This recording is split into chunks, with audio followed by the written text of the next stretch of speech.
Hi, my name is Rich, and I have a 1998 Buick LeSabre, and the window switch on the driver's side, well, you can wiggle it and it'll go up, and sometimes you wiggle it and it goes down, but it's more the switch. Now sometimes there could be a motor, but I think if you're wiggling it, it could be a switch. I picked my switch up from, I think it was Advance Auto for less than $20, I believe it was. It was real cheap, and it only takes about 5 minutes to replace. So let me show you how I did it. Thanks so much for watching.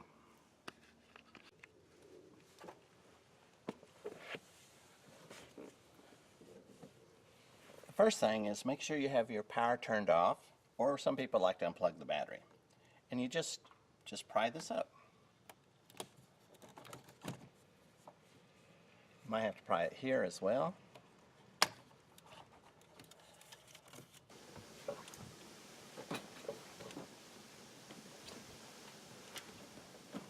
Okay, what I do is go to each corner and sort of snap it up.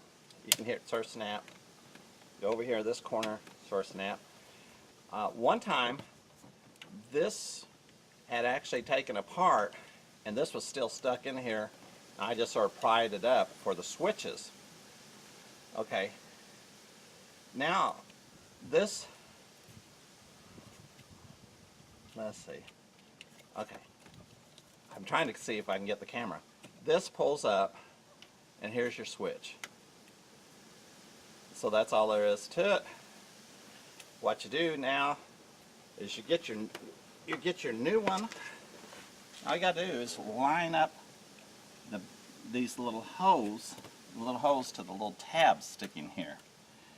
And I'm trying not to put my head in here, but you just push it in really tight.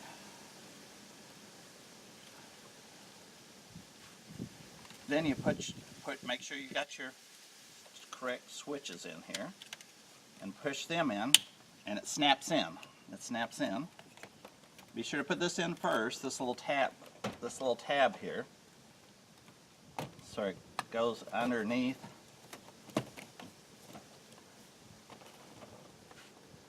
And there you go. Thanks for watching.